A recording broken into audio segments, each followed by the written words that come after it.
Okay, let's start with the elephant in the room, which is that I am ginger. Yeah, it's a choice that I made. It's a choice that I made when I was in the throes of a breakdown, and I thought, fuck it, let's dye my hair.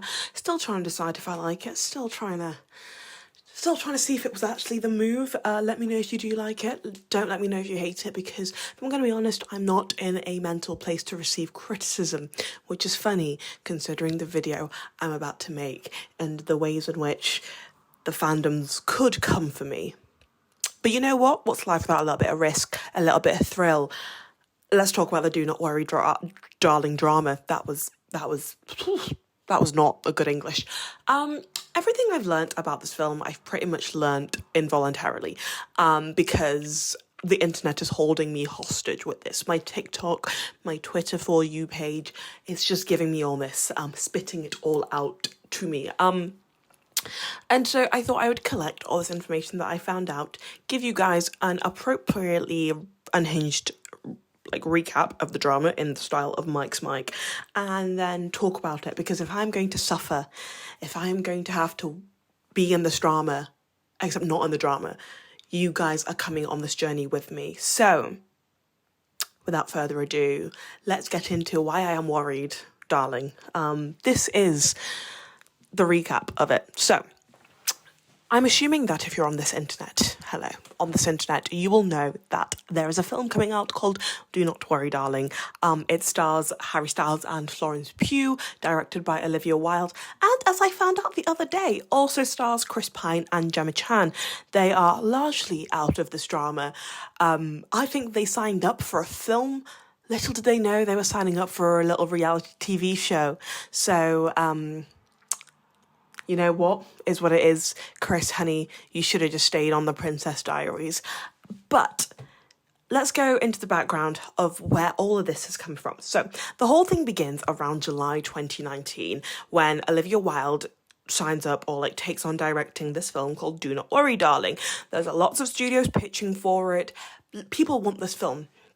And fast forward to April 2020, and it comes out that this film is now going to be in production, starring Florence Pugh and Shia LaBeouf. This is important because it all changes. And so they're chosen to star in this film. Florence Pugh posts on Instagram being like, I'm super excited. Olivia Wilde is one of my icons or heroes. Can't remember what she says, but she's basically excited to be working with Olivia Wilde on this film. And then fast forward a little bit to September 2020, it's announced that Shia LaBeouf is no longer going to be starring in this film because of scheduling conflicts and is going to be replaced by Harry Styles. This is important. Remember, scheduling conflicts. I'm also going to throw around the phrase "this is important" a lot in this video. It's really not important. Things that are important are climate change, the polar bears losing their habitats.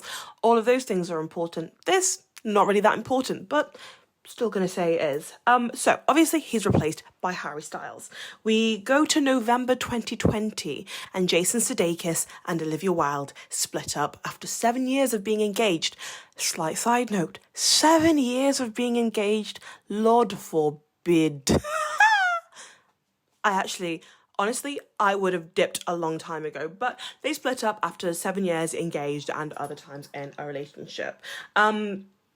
So, December 2020, FKA Twigs, the singer, comes out with a lawsuit against Shia LaBeouf, where she alleges that he was abusive to her. She basically files this lawsuit saying that he, accusing him of sexual battery, assault, and emotional abuse and trauma. The next day, Olivia Wilde posts on her Instagram story supporting FKA Twigs, because also in this house we believe women, supporting FKA Twigs, basically saying that she's tried to sort this out with Shia LaBeouf behind the scenes and said that she would be willing to work on the film Don't Worry Darling with him if he sought treatment, and Shia LaBeouf refused to seek treatment. And that kind of stops there for a little bit. We go to January 2021 and rumours are flying that Olivia Wilde and Harry Styles are dating. They attend a wedding together, I'm pretty sure. They're seen holding hands, and it seems like a little romance has blossomed on the set of Do Not Worry Darling. So February 2021, the film wraps. It's in post-production now. And a little while later, Olivia Wilde posts an Instagram story basically being like, it was so amazing to work with Florence Pugh, that she's just like amazing, etc. And then Florence Pugh doesn't interact with it. And this is where the beginnings of the drama, the rumours, the sparks that there may be drama start from. Florence Pugh doesn't interact with it. She doesn't share it. She doesn't like it. I don't know if she liked it actually, but she doesn't comment on it. She doesn't say, wow, Olivia, thank you so much for thinking that I'm amazing, etc. So this is all going on. Sparks are flying that maybe there's a rumour, maybe there's a feud between Florence and Olivia Wilde. We fast forward to 2022. This year. There are so many things happening in 2022 that weren't on my bingo card, and had you asked me, they would never have been on my bingo card. But we're in 2022 now, and Olivia Wilde does an interview with Variety. In this interview with Variety, she talks about the casting of Don't Worry Darling, and basically says that she fired Shia LaBeouf from the film because of his work habits. Shia LaBeouf is one of those actors that has, shall we say, an eccentric style of acting, which to me is just one of those Hollywood speaks for. He has really bad on-set practices that we're willing to forgive because he's a white man. This happens quite a lot. But basically she talks about how she wanted to guarantee a safe working environment, kind of heavily implying it was for Florence Pugh. She wanted to create an on-set environment that was safe, and that Shia LaBeouf's methods and practices weren't conducive with that environment that she was trying to create. This is where it all kind of really kicks off. Basically, Shia LaBeouf writes to Variety to clear his name or whatever, basically pens this letter to Variety with receipts of text, basically being like, I wasn't fired from the film, like I personally quit the film because there wasn't going to be enough time for me to like practice, rehearse, etc. with the other things that I've got going on. I do want to take this moment to say that this letter to me kind of reads as somebody trying to save his reputation. He acknowledges the fact that he did wrong to FKA Twigs, but I don't know, it kind of feels like a bit of a last-ditch attempt, but that's slightly, not completely tangential, but just slightly tangential. I think something to be cognizant of. Basically, he pens this letter to Variety. He also then releases a video of Olivia Wilde that she had sent him, basically being like, I really want you on my film. In this video, it's basically her being like, you know, this could be a wake-up call for Miss Flo. And basically being like, we can still make this work, we can still do this, etc. The text also kind of basically imply the same thing, that like Olivia Wilde still really wanted him on the film, that, you know, it wasn't the fact that she was firing Shia LaBeouf, it was Shia LaBeouf quitting. So this obviously sends some shockwaves through the internet, because people are kind of like, wow, Olivia, you're such a liar. And also people have a really huge problem with her calling Florence Pugh Miss Flo in the video, seen as passive aggressive. It's seen as kind of like really condescending. And so that's all really kicking off. Around this time, Florence Pugh basically comes out and says that she won't be doing any press for Don't Worry Darling. This is important because, like, honestly, press is a really important thing when it comes to movies. It's usually in people's contracts saying that, you know, you'll have to do a certain amount of press for this film. Basically, she's like, I'm too busy filming June 2, can't do any press tour for you, so sorry about that. And so around this time, like, in this kind of like space, Florence Pugh keeps promoting literally every other film she's doing besides Don't Worry Darling. And then at the start of August, middle of August, I don't know, sometime August 2022, she does an interview with Harper's Bazaar, basically being like, she's not happy with the way the film is being marketed, that it's revolving too much around sex and sex scenes, and that the film is more than that there are people on the film, and the people that made the film deserve it to be more than that. But she acknowledges that when you do cast the biggest singer heartthrob at the moment in the film, there's probably going to be talks about that. But Miss Flo ain't happy with the way this film is being marketed. This is all kind of culminating in Venice, where the film is set to launch. And this is where I truly lose interest. Not that I had much interest, but this is where it all just gets a little bit what for me. Venice comes along. Florence Pugh is not going to do the press junket at Venice, but she's going to walk the red carpet and go to the premiere and the screening of this film. At the press junket, they ask Olivia Wilde about Florence Pugh. Basically, she's like, Florence is a force. And all this amazing other stuff about Florence, and that, you know, we shouldn't read what the tabloids say. You know, she's trying to be like, don't listen to the tabloids. All of this is happening while rumours that Olivia Wilde and Harry Styles have broken up are circulating. Everybody's like, they've definitely broken up. Yeah, that's all happening. And so the red carpet comes and Harry Styles and Olivia Wilde are not interacting, apparently. Barely seen saying hi to each other, low-key avoiding each other. Is this confirmation that we need that they broke up? Well, another interesting part is that during the press junket, Florence Pugh touches down in Venice. So obviously she could have made it to the press junket. You know, she made it halfway through, so she could have just moved her flight a little bit earlier. I don't know. Basically, she arrives in the middle of the press junket. There's all these pictures of her arriving. Then on the red carpet, people are calling this her Diana revenge dress moment. To be fair, the dress is stunning. They're calling this the Diana revenge dress happening. She walks the red carpet. There's barely any interaction. It's a little bit awkward between all the cast. There's some, maybe Harry Styles spit on Chris Pine. Maybe Olivia Wilde and Florence Pugh interacted while they were clapping. Honestly, this Venice thing has been a mess. But really, that's kind of the rough kind of vibes as to what's been happening with this film. This is the background. So now we're all aware of the background. I realised I actually didn't touch on what the film is about, mainly because I don't know what the film is about. Because I don't know what the film is about. All I know is that we probably need a film about the film and the drama, and it needs to be a documentary. But now that I've given you guys a little update, a little background, a little recap as to what's been happening with the story, I thought we could talk about some of my thoughts with it, because I have a few interesting thoughts about this, and they were too long to be made into TikToks. So here we are. Let's talk about creating safe sets, because Olivia Wilde, as part of her justification or her rewrite of the narrative, maybe, shall we say, who knows, around Shia LaBeouf, is that she fired him to create a safe working environment on set.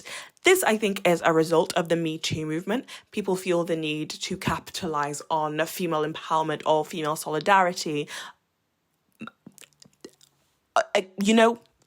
People are like, okay, well, the women are important in Hollywood too.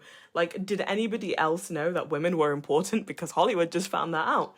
If you don't know what Me Too is a movement that emerged out of a number of allegations around sexual assault. I'm pretty sure it was mainly Kevin Spacey and Harvey Weinstein that kind of spearheaded women to kind of come out with their experiences working in Hollywood. And then it spanned to further on in other creative industries, as well as just generally in society.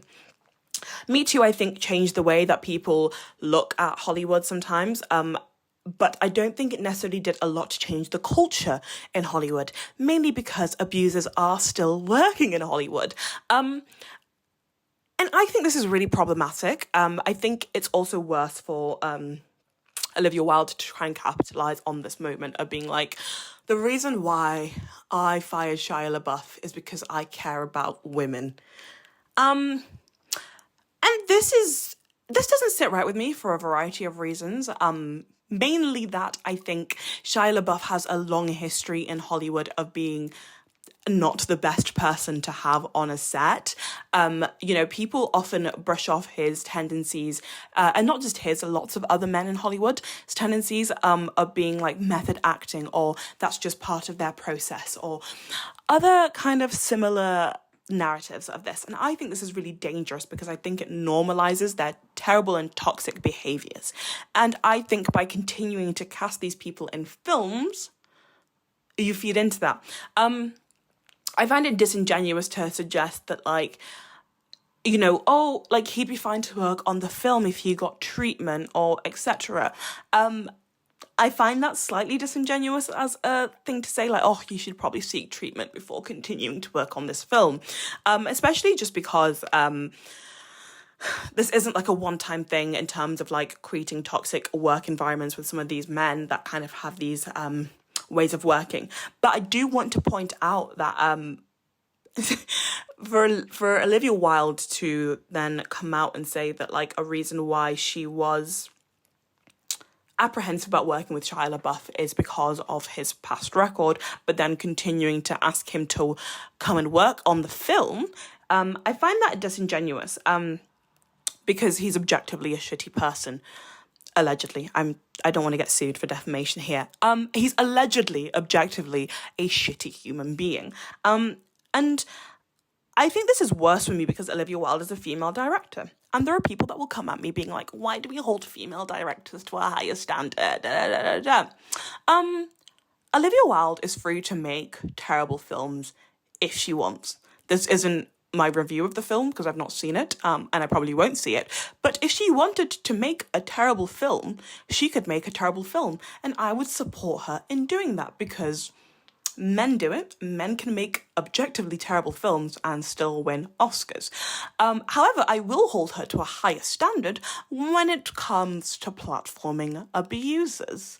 I just personally don't think that the bedrock of our feminism should be, well, you know what? Women should also be allowed to enable abusers too in the name of equality. I just have a problem with that being the bedrock of our feminism because I don't know, that just seems shitty. And so, I will hold Olivia Wilde to a higher standard. I will continue to hold female directors to a higher standard because in my eyes, in my mind, you know exactly what it feels like to be a woman and feel unsafe. Unless you don't, then I'm really happy for you. But most of us know exactly what it feels like to be a woman and be in an unsafe environment. And I just think Olivia Wilde should be doing more to protect women. This isn't me saying that it's solely her responsibility. It's not. There are obviously management and studios and stuff, and it's a collective responsibility, but it's still a collective responsibility, and I think we should hold women to higher standards, especially when there are white women and they have more power than women of colour in the industry, because women of colour usually have less power and less ability to influence decisions. And so that's why I will continue to hold Olivia Wilde to a higher standard. On the topic of safe working environments, you know what? Let's unpack this Harry Styles-Olivia Wilde relationship. I think they're both consenting adults. If Olivia Wilde cheated on Jason Sudeikis, that does make her not a nice human being, but in terms of their relationship, they're consenting adults. I shall leave my own personal opinions about age gaps somewhere else. But they're consenting adults, and if they want to date, they want to date. However, I think what I have a problem with is the director-actor relationship. And this doesn't just go for Olivia Wilde and Harry Styles, this goes for any actor-director relationships. Just because the way I view it is like a senior level person working with dating a junior person in a company, and companies have all sorts of HR policies to support these people. Something about it doesn't seem right. I feel like there is a power imbalance there. Yes, Harry Styles is the greatest actor. Like, I was definitely not the greatest actor. He's the greatest, like, boy musician at the moment. I don't know. The words just failed me there. What was I trying to say? I think he is the largest male artist soloist at the moment. I think that's a better way to do it. And so obviously there is all those kinds of dynamics in it and the very powerful fandom he is. But this is objectively a commentary on director-actor relationships, in my opinion. I think what happens is that it manages to facilitate a slightly unsafe working environment, especially for other co-stars on the film. And this is something that apparently Florence Pugh was kind of like iffy on. Apparently Florence Pugh and Jason Sudeikis are friends. I really don't know the extent to which they are friends, so please, like, I don't know. But Florence Pugh did make a comment apparently that was like, she just felt really uncomfortable when Harry Styles and Olivia Wilde would be all over each other, which I think would make anyone feel uncomfortable in a working environment. And I think that goes some way to facilitating an unsafe work environment, especially for other actors if they feel that, like, they can't maybe, like, make complaints or, like, requests about Harry Styles' behaviour. I'm not saying that he had any inappropriate behaviour. I'm just saying if he did, it would facilitate a slight power imbalance. It would facilitate an unsafe working environment for other actors in that situation. I think that's something that really should be thought about, you know? I think it's really important that, like, we don't continue to, like, put celebrityism in, like, its own kind of space in where, like, power relationships and dynamics don't exist, because they do exist. And those things, when they are blurred, facilitate bad working environments. And so, yeah, that's my take on that. I don't know if people will be upset at that take, and that's my take. I really have no commentary about their actual relationship together. I know nothing about it.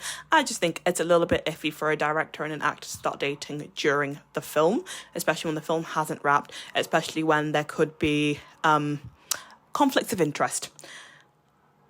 I guess on this relationship, we could talk about showmances, PR relationships, etc. And this is not a commentary to say that they are a PR relationship or a showmance or a fomance, if you will. This is just about the culture of romances on set in Hollywood, which is something I find really, truly interesting. Because the casting for this film was interesting to me. Harry Styles in Dunkirk, I can understand, because that was rather not a speaking role. Is Harry Styles a great singer? Yes. Is he the greatest actor in the world? No. And I think even he can accept that. This film is getting a lot of buzz, I think, off the back of the fact that he is Harry Styles. Do you know what I mean? Like, the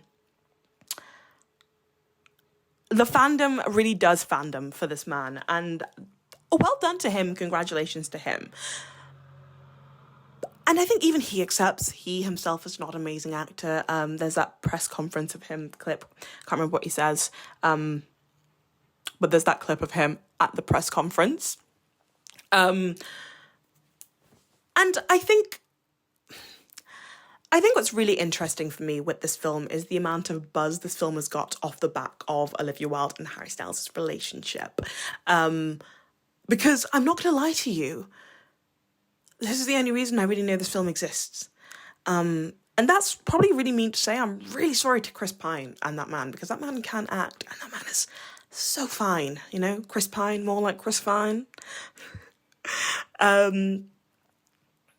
But yeah, I think it's really interesting how much media coverage has come off the back of this relationship. If you don't know, showmances, PR relationships do this kind of thing. You know, it's you see it quite a lot in Hollywood. You know, you put two famous people, two leading ladies, I mean, that is the gay agenda. You put two leading actors, actresses, people in a romantic situation to create buzz and coverage around a certain project or film, album, etc. And it really works, because now I think a lot of the Venice Film Festival coverage has really centred around, are Olivia Wilde and Harry Styles still dating? Let's all watch just to see. And whether or not it is a PR relationship, whether or not it was real and then it broke apart, or whatever the dynamic is, you can't deny that it's really worked well for them. This is also, I think, another really interesting dynamic to this entire situation for me, because Harry Styles' PR team, where are they? No, that's a genuine question. Like, where are they? I just don't think that you can be the PR team for possibly the current best-selling artist and not have a better PR team than this. Like, this man has just been surviving purely on vibes and effeminate clothing, which is great for him. But bloody, where is his PR team? Because I would really love to see something acknowledge it, anything. And I think, you know what? A little segue. I think this really kind of illustrates the way in which misogyny plays through in Hollywood. Because Olivia Wilde and Florence Pugh are getting a lot of this brunt, right? They're getting a lot of the kind of like negativity, the criticism. It's all centering predominantly around them. Whereas Harry Styles is still involved in the situation in some way, shape or form, because I think the relationship probably facilitated some of the tension that existed on set. And he's coming off pretty, like, scot-free. You know, we're either painting Florence Pugh to be the villain or we're painting Olivia Wilde to be the villain. While I don't think any of them are really either of them are really feminist icons, I will say that it's important to acknowledge the role that misogyny has played in the coverage of this entire situation, this entire scenario. But yeah, I don't know. I think it's really interesting to me just how much speculation surrounding Harry Styles and Olivia Wilde has managed to sell this film. Are they on the rocks? Who knows? Are they still together? Who cares? But what we can all agree on is that romance sells films. Capitalism really popped off with that one. And I guess I've talked about this slightly, but let's talk about feminism. I acknowledge the fact that I think misogyny has a role to play in how the story is being covered. But I don't think this is feminist v feminist. Olivia Wilde v Florence Pugh. It's not feminist v feminist, because I just don't think either of them are the feminist icons we're allowed, like, we want.